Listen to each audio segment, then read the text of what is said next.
Well guys, that time is finally here. The new RAM patch or the memory patch or whatever it is you've been calling it has officially dropped on consoles, and I have been doing a lot of testing on my Xbox Series X. And actually it's interesting because the performance of the mods has changed a little bit on my end, but not too much, again considering it is a Series X.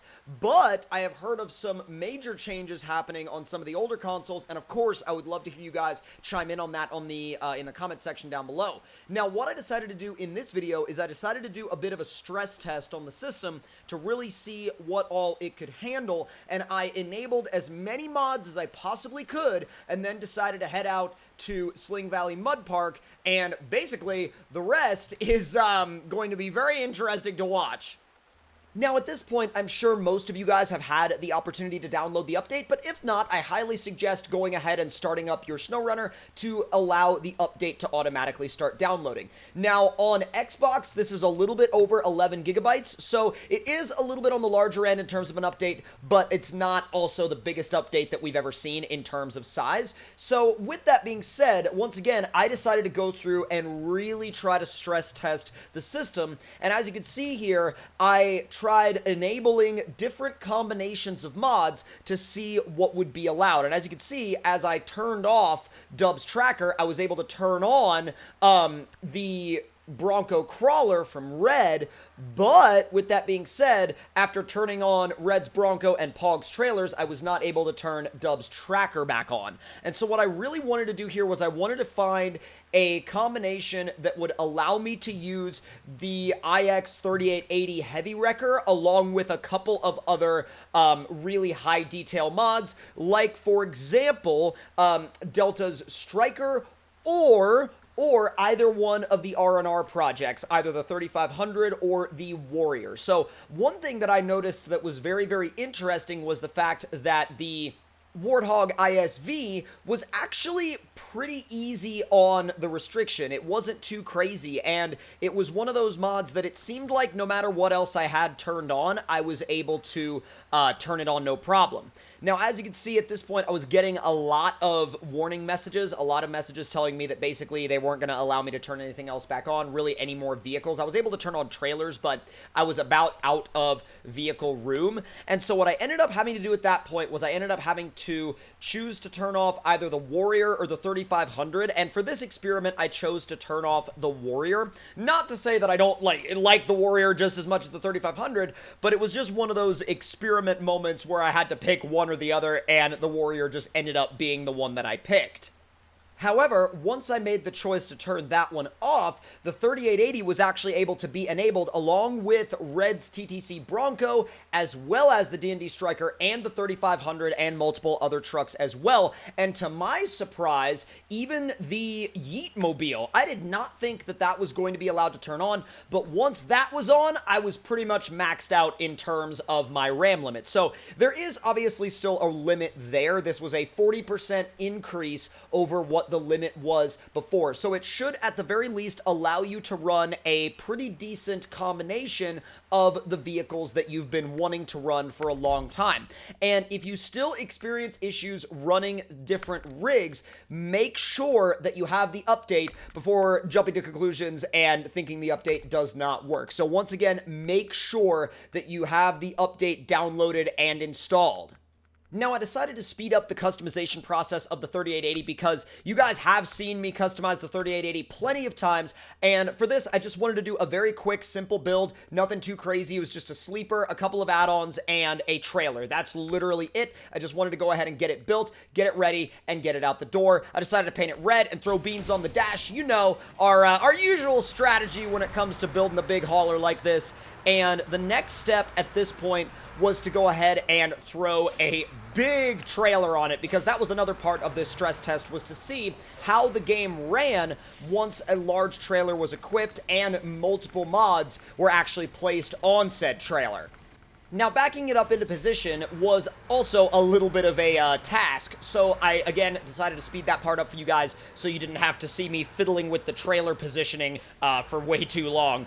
And it really is nice sometimes to have ramps like this, because the ramps really do make all the difference in the world, especially if you're trying to load a longer yet also taller trailer like this one in particular.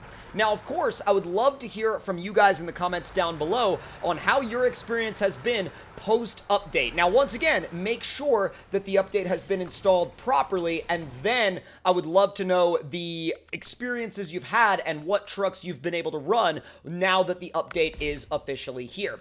Now, I know that a lot of people have been waiting on this update specifically for the R&R 3500. The R&R 3500 has kind of been the central focus of this update. Well, that and really a couple of other mods as well, but the R&R 3500, the R&R Gladiator, aka the Warrior, as well as the D&D Striker, once again, have all kind of been a central focal point of this particular update and have been a lot of the reason why a lot of people have wanted to see this update go live. Now, also, keep in mind that the 3880 Heavy Wrecker was barely even usable for a lot of people, if at all, before this update came out. So, once again, drop all of your feedback in the comment section down there below. Let's have an open discussion. Let's have an open conversation about it, and I would love to hear how you guys are doing in relation to the performance of this update.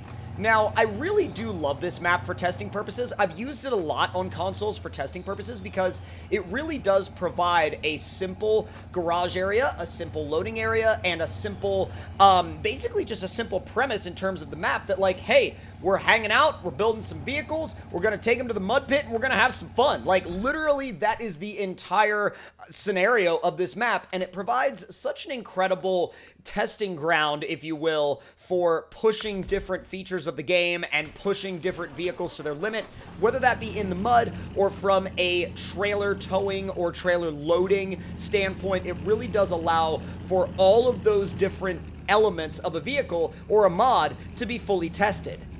Now, one thing that I have been noticing post-update is that the textures on maps have taken a little bit longer to load sometimes. I don't know if that's something you guys have noticed as well, but I've definitely seen that as I traverse through maps, and almost in particular campaign maps, it does seem like certain textures take a little bit longer to load, and you sometimes have to wait a little bit longer for certain objects to look as they should. Now, granted, if that's the sacrifice that we need to make in order to be able to run more mods at one time, I get that. I get that completely. I get that 100%.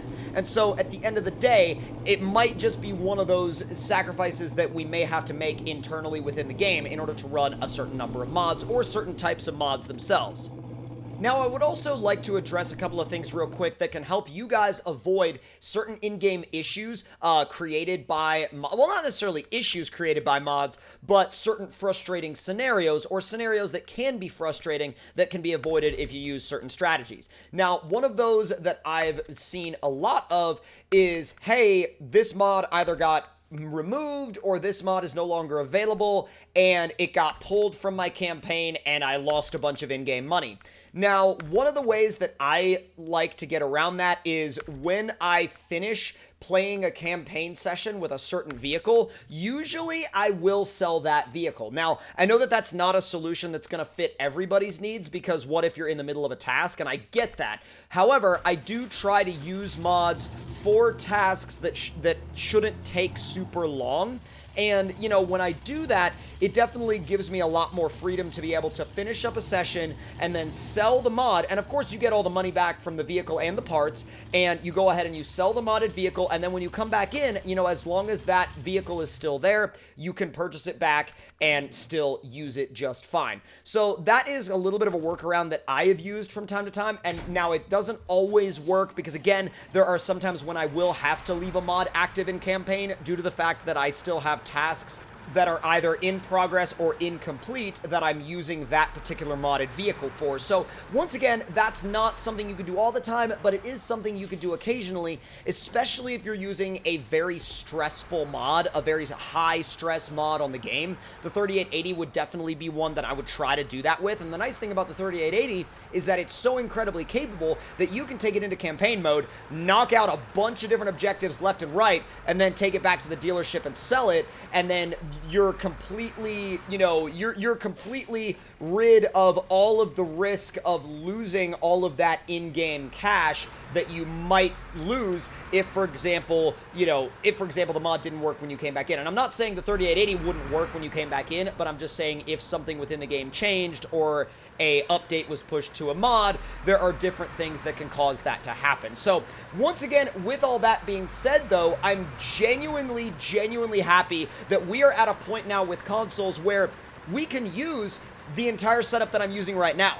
Now, your system may be just a little bit different, but you should be able to get at least close to the setup I'm using right now with the 3880, the 3500, Red's Bronco, the D&D Striker, and TC's Yeetmobile, or any other combination thereof, as long as you use them in such a way that falls under the current RAM limit. Now, once again, like I said before, that was a 40% increase over what we had before from the beginning of Phase 3. It is not a removal of the cap entirely, but it is a 40% increase, okay? So, with all of that being said, once again, I would love to know your thoughts and opinions on either anything in this video or anything related to the update in the comment section down below. And if you enjoyed the video and you would like to see more, make sure you click that subscribe button and turn those notifications on. And I will see you guys in the next one. Talk to y'all later, and I hope you guys enjoyed.